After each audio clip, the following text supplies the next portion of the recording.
तो हमारे आज के एडिटोरियल का, और आज का एडिटोरियल है पाकिस्तान दहशत गर्दी रोकने में नाकाम क्यों, इसके बावजूद कि हमने अपने से कई गुना बड़े दुश्मन इंडिया को शिकस्त दी इसी साल मई में।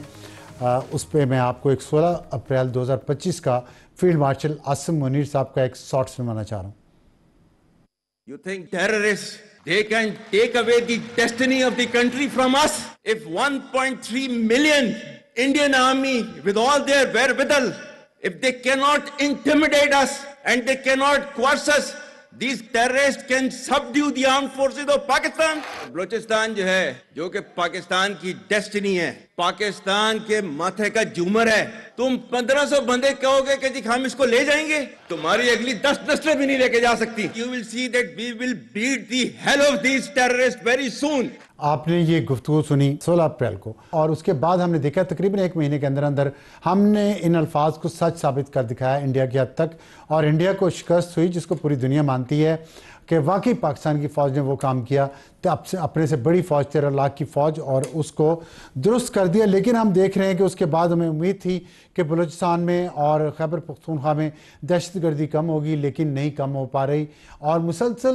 रोज़ाना इतनी दिल दहला देने वाली और दिल दुखाने वाली खबरें आ रही हैं दोनों सूबों से, और उसमें हम देख रहे हैं कि हम कामयाब नहीं होने पा रहे। जहाँ पे गैस है, कोयला है, मिनरल्स हैं, और वहाँ पे दहशत गर्दी है, वहाँ पे काम करने वाली कंपनियों को ये दहशतगर्द तंजीमें डरा रही हैं कि आप लोग यहाँ से चले जाएं। लेकिन उसके जवाब में सिक्योरिटी फोर्सेस के जवान अपनी जानें निछावर कर रहे हैं, इस मुल्क पे सिविलियंस भी मारे जा रहे हैं, लेकिन इन दहशत गर्दों की ना तादाद में कमी आ रही है, ना इनके रिसोर्सेज, ना इनकी सप्लाई में कमी आ रही है। इसकी क्या वजूहत है, ये सवाल लोगों के जहनों पे है, और इसका जवाब वो अपनी हुकूमत से मांगना चाह रहे हैं कि आज ही तलाल चौधरी ने यह कहा कि ऑपरेशन सिंदूर चल रहा है अभी तक, तो क्या हम ऑपरेशन सिंदूर जो मोदी ने कहा था कि हम चलाएंगे और अभी बंद नहीं हुआ, तो अगर ये वो है तो हम क्या कर रहे हैं, और हम क्यों नहीं कर रहे, और हम क्यों कुछ नहीं कर पा रहे, जबकि हमने वादा किया कौम से कि हम करेंगे। क्या हम ये फितनाउल खारिज और फितनाउल हिंदुस्तान जो है पाकिस्तान को लहूलुहान करता रहेगा और हम देखते रहेंगे। वक्त हुआ हमारे आज की हॉट इशू का। बाजौर से गवादर ग्रेट गेम, और हमें ज्वाइन किया है इफ्तिखार फिरदौस साहब ने, एडिटर हैं खुरासान डायरी के, सीनियर तजज़ियाकार हैं। कैसे आप, खैरियत से? ठीक ठाक। ये मैं कुछ डेटा है जो पहले अपने नाज़रीन को अगर आप इजाज़त दें दिखा लूँ कि साल 2025 में, इस साल 1 जनवरी से लेकर 11 जुलाई तक दहशत गर्दी के कुल वाक़यात 536 हुए, सिविलियन शहादतें 330, सिक्योरिटी एहलकार की शहादतें 568। ये मैं आपको सिर्फ 6 महीने का डेटा आपको देख लें कि इसमें कितना नुकसान हुआ है पाकिस्तान का, कितना पाकिस्तान को दहशतगर्दी का सामना है। और अभी कल रात को बलूचिस्तान में 9 पाकिस्तानियों को उनकी शनाख्ती कार्ड देख के कि उनका ताल्लुक पंजाब से है, उनको निकाला गया बसों से, उनको मार डाला गया। BLA ने ये दहशतगर्दी की कार्रवाई की है। और एक दिन और कल ही मौलाना खान ज़ैब को बाजौड़ में, जो ANP के लीडर हैं, उलमा कौंसिल के सरबराह भी हैं, उनको बाजौड़ में शहीद कर दिया गया, और उनकी जिम्मेदारी सुना ये जा रहा है ISKP ने ली है। तो इफ्तिखार साहब, ये क्या हो रहा है? बाजौड़ से लेके आप पूरा बेल्ट देख लें, कबायली जो साबिक फाटा था, वज़ीरिस्तान, शुमाली वज़ीरिस्तान है, जनूबी वज़ीरिस्तान है, फिर आगे बलूचिस्तान पूरा है, योब भी जनूबी वज़ीरिस्तान के करीब ही है, जहाँ कल रात ये वाक़या हुआ। इसलिए ये तो बहुत अजीब सी कुछ मुझे सिचुएशन लगी है कि जनूबी वज़ीरिस्तान के करीब बलोच सेपरेटिस्ट पंजाबियों को बसों से निकाल के मार रहे हैं पख्तून इलाके में। You think this is something sinister? Sinister तो बहुत छोटा लफ्ज़ है मेरे ख्याल में। अच्छा।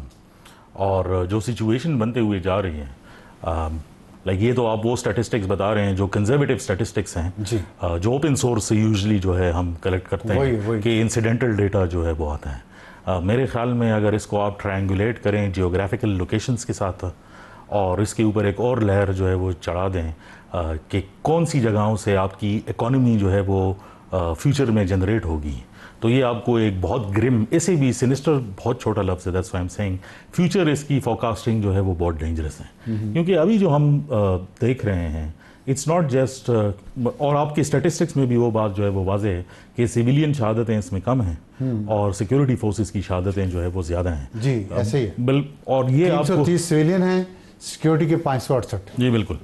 अब इसको इंटरप्रेट करने के काफ़ी जो है वो पहलू हैं, लेकिन मैं ये समझता हूँ कि अगर आप नक्शा निकाल के जो है वो देखते हैं और कहाँ पर ये वाक़यात हो रहे हैं और फिर पाकिस्तान और जो उसके रीजनल एलाइज़ हैं उनके फ्यूचर जो है इकोनॉमिक प्रॉस्पेक्ट्स को देखते हैं, तो वो बहुत क्लियर नज़र आता है कि उन्हीं जगहों पर मसला जो है वो छिड़ रहा है जहाँ से आपकी इकोनॉमिक स्टेबिलिटी। अच्छा, ये बात ठीक है आपकी, लेकिन मुझे ये लग रहा है कि पहले कोयटा से जो सक्खर की तरफ सड़क जाती थी, मेन हाईवे है, उस पर ज़्यादा वाक़यात हुए थे, तो लोगों ने ज़्यादातर ट्रैवल अब कोयटा डेरा गाजी खान रूट से करना शुरू किया है, अब इस पे भी हो गया है। तो ये क्या अलग करने की कोशिश की जा रही है? डेंजरस बात उसमें यह है कि ये कोयटा से तकरीबन जो पहले अटैक्स हुए थे ये कोयटा से तकरीबन सिर्फ 17 किलोमीटर दूर है, और ट्रेडिशनली जो बलूचिस्तान का ये वाले पहले वाले इससे पहले एक वाक़यात हुए थे जहाँ पे, क्योंकि वो टैक्टिक बदल गई है, अब वो रोड ब्लॉकेजेस होते हैं मल्टी जगहों पर, लोगों को उतारा जाता है, टैंकर्स जो है वो जलाए जाते हैं, ये कहा जाता है कि आप जो है वो जो कंपनीज आई हैं यहाँ पर उनके साथ जो है वो काम ना करें। सही। और मेरे ख्याल में जो इसका एक एथनिक एंगल है जिसके अंदर पंजाब के लोगों को टारगेट जो है वो किया जा रहा है, आई थिंक ये एक बहुत बड़ा प्रॉब्लम बनेगा इन द फ्यूचर, क्योंकि रोज़ाना आप बलूचिस्तान से पंजाब की लाशें नहीं उठा सकते हैं। क्या यही मकसद नहीं है? मकसद यही है। तो कौन करवा रहा है ये? तो देखें, ये तो ग्रेट गेम का मैं बात कर रहा हूँ। यूनाइटेड नेशन में जो मंडे को करारदाद पास हुई है उसमें 116 वोट हक में पड़े हैं और 2 जो हैं मुखालफत में पड़े हैं, सिर्फ अमेरिका और इसराइल के अफगानिस्तान को, ये अफगानिस्तान के बारे में थी। तो एक तरफ अमेरिका अफगानिस्तान को पैसा दे रहा है, दूसरी तरफ करारदाद की मुखालफत कर रहा है। इंडिया ने एब्सटेन किया। हम तो समझ रहे थे कि ईरान के साथ ताल्लुकात बड़े अच्छे हो गए हैं, तो अब बलूचिस्तान कम से कम बेहतर परफॉर्म करेगा। अगर आप ये समझते हैं कि बलूचिस्तान का प्रॉब्लम सिर्फ ईरान और अफगानिस्तान से जो है वो जुड़ा हुआ है, तो मेरे ख्याल में ये एक बहुत छोटी उसकी एक्सप्लेनेशन होगी। तो क्या है इसके ताने बाने जात के मिलते हैं मिडल ईस्ट से और फिर यूरोप से। इसके लिए एक वहाँ के प्रीवियस प्रोग्राम्स में भी हमने बात की थी कि कुछ बलूचिस्तान के वो एलिमेंट्स हैं, आपने जिक्र किया BLA और BLF का, इनके आपस में भी ग्रुप्स हैं। फिर कुछ जो है उसमें यूरोप के अंदर जो है वो बैठे हुए हैं और कुछ के लोकल स्टेक्स हैं। फिर इसके अंदर ऐसे एलिमेंट्स हैं जो फ्रीलांसर्स बन के जो है वो आए हुए हैं। आप मौलाना खानजेब का आपने जिक्र किया, मेरे ख्याल में 13 मिनट के अंदर जो है एक जमात ने जो टेररिस्ट ऑर्गेनाइजेशन डिक्लेयर्ड है, उन्होंने कहा कि हमारा इसके पीछे कोई हाथ जो है वो नहीं है। उसके बाद लोगों ने जाकर जो है वो बाजोड़ स्काउट्स कैंप का गेट तोड़ दिया, फोर्सेस के ऊपर पथराव किया, पुलिस के ऊपर पथराव किया, और सोशल मीडिया की सोच जो है वो आप देख लें, उसमें बहुत क्लियरली कह रहे हैं कि शायद इसमें रियासत जो है वो मुलव्विस है। अच्छा, अब ये इल्ज़ाम, क्योंकि इसमें कोई रिस्पॉन्सिबिलिटी क्लेम नहीं है, जो खानजेब का जो कत्ल है इसमें कोई रिस्पॉन्सिबिलिटी क्लेम नहीं है, ये एक अलहदा टैक्टिक निकल के आया है, क्योंकि उमूमी तौर पर जो इमेज है रियासत का वो इस तरह है कि ये काफ़ी कंट्रोल्ड है, तो अगर इसके अंदर अच्छा भी हो रहा है तो वो भी रियासत कर रही है, अगर बुरा हो रहा है तो वो भी स्टेट कर रही है। नहीं, ये आप समझते हैं परसेप्शन ठीक है, क्योंकि मैं भी अली मोहम्मद खान साहब से बात कर रहा था, वो भी बहुत तारीफ़ कर रहे थे, हालांकि सियासी मुखालफिन है खानजेब साहब की, सारे लोग तारीफ़ करें कि वो अमन के दाई थे, तो अमन के दाई को रियासत क्यों निशाना बनाएगी? यही तो सारी सोच है। तो ये नैरेटिव की बुनियाद पे अगर कोई रिस्पॉन्सिबिलिटी नहीं ले रहा और किया भी किसी और ने, तो और नेगेटिव सेंटिमेंट सारा स्टेट के पास जा रहे, तो फिर कोई रिस्पॉन्सिबिलिटी क्यों लेगा? इसमें मुझे ये बताएं कि जब ये सब कुछ हमें नजर आ रहा है, तो स्टेट, आप क्यों लग रहा है हमें कि स्टेट वो नहीं कर पा रही जो उसे करना चाहिए? देखिए, सबसे बड़ी वजह क्या है? सबसे इंपॉर्टेंट बात यह है कि स्टेट को अपनी पॉलिटिक्स जो है वो रेक्टिफाई करनी पड़ेगी, उस पर नजरसानी करनी पड़ेगी, क्योंकि नैरेटिव जो होते हैं वो पॉलिटिक्स से बन के आते हैं। ग्रास रूट लेवल जो सोच है वो पॉलिटिकल पार्टीज़ के पास है। अगर पॉलिटिकल पार्टीज़ बैठ के प्रेस कॉन्फ्रेंसेस कर रही है कि इसमें स्टेट मुलविस है और हमारी जिम्मेदार जो है वो स्टेट है और स्टेट प्रोटेक्शन नहीं दे सकती, तो फिर इल्ज़ाम स्टेट के ऊपर ही जो है वो आएगा। तो स्टेट या पॉलिटिकल पार्टीज आपस में बैठ के फेडरल लेवल पे एक काम क्यों नहीं करती? मैं सानुला टीपू से उसने बात कर रहा था, उसने कहा है कि ऐवान सदर में एक ग्रैंड जिरगा होना चाहिए जिसमें तमाम लोग वहाँ के आएँ, जो कबायली इलाके के जो बड़े लोग हैं और साथ जो यूथ है PTM में जैसे उनको जो रिप्रेजेंट करते हैं, उनके साथ बैठ के तय करेंगे तो ये बयानियाँ बनेगा। देखिए, मैं ये समझता हूँ, क्योंकि हम ऑब्वियसली सारे एक डेमोक्रेटिक सोच रखने वाले लोग हैं, कि हर बात का जो मसला है वो पॉलिटिक्स और डिप्लोमेसी से और बातचीत से जो है वो हल होना चाहिए। लेकिन हम जिस तरफ जो है वो स्टेट के टेंटिकल्स जिस तरीके से वो अपने आप को इन इलाकों में इम्पोज करता है, आई थिंक स्टेट की रिट काफ़ी हद दर्जे तक चैलेंज है, उसका एहसास जो है वो पब्लिकली नहीं आ रहा। आज अगर आप पब्लिकली आए ना, स्टेट को तो आए ना, अब स्टेट को प्रॉब्लम क्या है, जब भी आप ऑपरेशन की बात करेंगे, क्योंकि स्टेट काइनेटिकली उसी को हल करेगा। अब आप दहशतगर्दों के साथ बैठ कर ये तो नहीं कह सकते कि आप इलाका छोड़ के जो है वो चले जाएं। हर चीज काइनेटिकली हैंडल नहीं हो सकती। आई एग्री, दहशतगर्दों को तो काइनेटिकली करें, लेकिन जिन लोगों इर्द गिर्द उनके जो लोग हैं वो मर चुके हुए हैं ना, लोकल पॉपुलेशन को कन्विंस तो आपने बयानी से करना है, सियासी अमल से करना है। आई एग्री, तो वो सियासी अमल नजर नहीं आ रहा मेरे ख्याल में। इवन जो आपका कोर नैरेटिव है जो आपने बनाया हुआ है, उसको अभी तक जो है वो पार्लियामेंट की इंडोर्समेंट जो है वो नहीं मिली।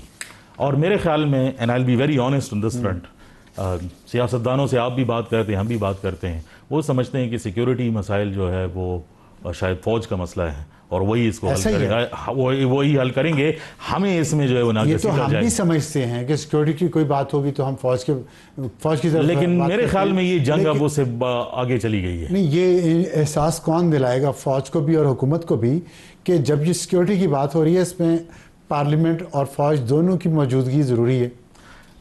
मेरे इन्वॉल्वमेंट, मशवरा, गाइडेंस, स्ट्रेटजी। आप बुला लें, आपके सामने है फॉर्मेट, कितनी बार ऑल पार्टीज कॉन्फ्रेंस जो है वो होने को आई, उसमें कौन कौन नहीं आया। तो फिर मुझे ये बताएं कि जो